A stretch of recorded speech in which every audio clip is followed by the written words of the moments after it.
Assalamualaikum warahmatullahi wabarakatuh. Balik lagi dengan saya Melanie Safira Putri. Saya akan membahas tentang Analytical Hierarchy Process atau AHP. Analytical Hierarchy Process atau AHP dikembangkan oleh Prof. Thomas L. Saati, seorang guru besar matematika dari University of Pittsburgh pada tahun 1970.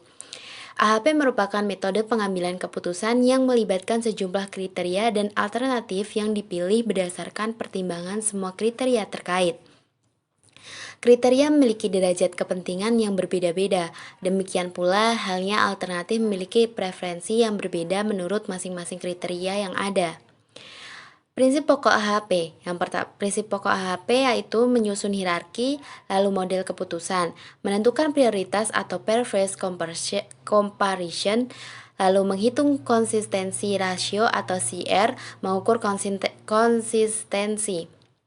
Konsistensi logis. Secara umum, responden harus memiliki konsistensi dalam melakukan perbandingan elemen. Contohnya, jika A kurang dari B dan B lebih dari C, maka secara logis responden harus menyatakan bahwa A lebih besar dari C berdasarkan nilai-nilai numerik yang disediakan oleh Saati. Menurut Saati, hasil penilaian yang dapat diterima adalah yang mempunyai rasio konsistensi lebih kecil atau sampai dengan 10%. Jika lebih besar dari itu, berarti penilaian yang telah dilakukan adalah yang random, dan dengan demikian perlu diperbaiki. Penyusunan hierarki. Yang pertama, jumlah tingkat dalam suatu hierarki adalah tak ada batasnya. Yang kedua, subkriteria. Kadang-kadang dapat disisipkan atau dihilangkan di antara kriteria dan alternatif. Pembatasan dalam penataan elemen secara hierarki adalah bahwa setiap elemen yang berbeda yang berada setingkat di atasnya berfungsi sebagai kriteria untuk menaksir pengaruh relatif elemen-elemen di bawah itu. Contoh kasusnya, sebuah perusahaan ingin menetapkan preferensi konsumen untuk 3 jenis serbet dapur dari kertas tisu. Beberapa sifat yang dianggap paling relevan dari sudut pandang konsumen adalah kelembutan, daya serap, harga, ukuran, desain, dan integritas atau tidak mudah sobek. Ketiga jenis serbet dapur dari kertas tisu itu X, Y, Z memiliki semua sifat ini, tetapi dengan tingkat intensitas yang berbeda. Tingkat tinggi T, sedang S, dan rendah R. Struktur hierarki yang terbangun yaitu yang pertama, yang paling atas itu ada daya saing produk, ada kelembutan, daya serap, harga, ukuran, desain, dan integritas. Nah, yang paling bawah itu ada TSR, TSR, TSR, TSR, dan TSR. Nah, yang bawah itu adalah jenis produknya XYZ atau alternatifnya. Bisa juga ketika tujuannya itu memilih sekolah, itu memerlukan kriterianya yang bagaimana, lalu alternatifnya itu ada di sekolah A, B, dan C. Atau juga bisa manfaat komputer rumah, dia kriterianya bisa bisnis, pendidikan, hiburan, dan pribadi. Alternatifnya yaitu bisa pilihan satu dengan kapasitas memori, ketersediaan piranti lunak, kapasitas ekspansi, bahasa, dan pribadi. Nah, dalam skala penilaian perbandingan berpasangan, itu ada ganjil dan genap. Nah, untuk ganjil, yang pertama, ganjil dengan nilai 1, itu kriteria atau alternatif A sama penting dengan kriteria atau alternatif B. 3, A, kalau nilai 3, A sedikit lebih penting dari B. Dan 5, A jelas lebih penting dari B. Nah, dan 7, A sangat jelas lebih penting dari B. Dan 9, itu mutlak lebih penting dari B. 2, 4, 6, 8, apabila ragu-ragu antara dua nilai yang berdekatan.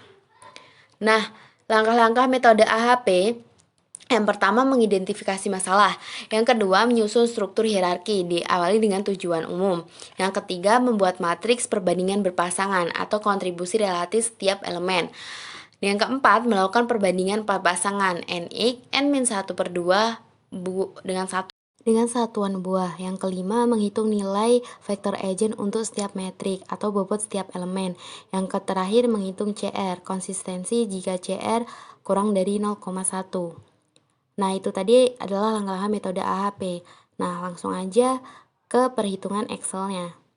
Dan dalam contohnya ini, kita yang pertama itu menentukan Kriteria yang pertama itu ada kecepatan, kenyamanan, dan kapasitas. Nah, di sini kita itu kriteria tujuan umumnya itu mencari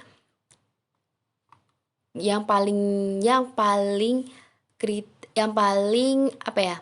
Yang paling relevan. Nah,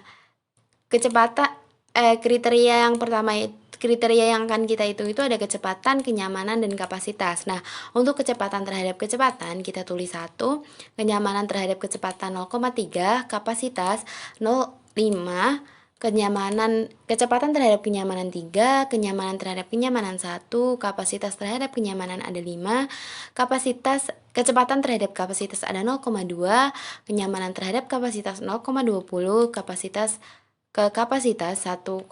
Nah, yang pertama kita jumlahin dulu perkecepatan, kriteria perkecepatan, kenyamanan, dan kapasitas. Nah, jumlahnya sama dengan sum B3 sampai B5. Lalu ini juga sama, kita jumlahkan kenyamanan ini, lalu kapasitas kita jumlahkan. Nah, setelah mendapatkan kriteria jumlah per kriteria kecepatan, kenyamanan, dan kapasitas, kita akan normalisasi. Bagaimana cara menghitung normalisasi? Normalisasi itu dengan cara kecepatan dibagi jumlah keseluruhan kecepatan dengan rumus B3 per B6. B3 itu dari kecepatan ini dibagi jumlah semuanya ini. Nah, lalu lalu kita tarik ke bawah dengan ini kita kasih dolar agar dia tidak ini. Nah, setelah itu untuk yang kenyamanan juga sama, rumusnya sama. Jumlah per ini dibagi jumlah dari keseluruhan. Nanti dapatnya ini, dan ini. Nah, untuk kapasitas juga sama. Lalu kita hitung rata-rata dari kecepatan, kenyamanan, dan kapasitas. Kita mendapatkan rata-rata 0,30, 0,61, dan 0,09. Nah, yang paling besar itu ada 0,61 di kenyamanan. Lalu selanjutnya kita hitung per alternatif, yaitu atau kecepatan per sepeda motor terhadap sepeda kecepatan, yaitu 1 motor terhadap sepeda kita 0,20, mobil terhadap sepeda 0,14, dan seterusnya dengan seperti ini. Nah, lalu kita jumlahkan juga sama, lalu kita normalisasi. Cara ini sama kayak yang dinormalisasi yang di ini tadi, lalu kita cari rata-rata. Lalu untuk kenyamanan juga sama. Semuanya kita harus mencari, jadi per kecepatan, kenyamanan, dan kapasitas kita cari normalisasinya atau kita cari rata-ratanya. Nah, setelah itu kita pindahkan kriteria tadi, rata-rata kriteria ini kita pindahkan di sini. Nah, setelah kita pindahkan di sini, baru kita tuliskan nanti kecepatan, kenyamanan, kapasitas sepeda motor ini. Nah, ini didapatkan dari sini tadi. Nah, ini dikopikan di sini.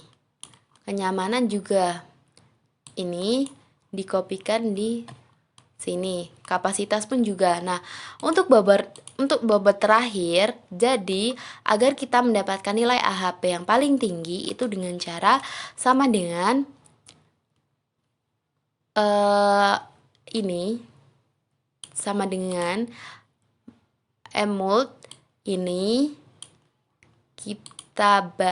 kita hadapkan dengan ini. Nah, semuanya sama. Ini juga per baris ini dikali kolom. Jadi ini dikali kolom dapatnya ini dikali kolom dapatnya ini, dan ini dikali kolom dapatnya ini. Nah, dari bobot terakhir ini kita dapat melihat AHP dari kasus kecepatan, kenyamanan, kapasitas dari sepeda motor dan mobil.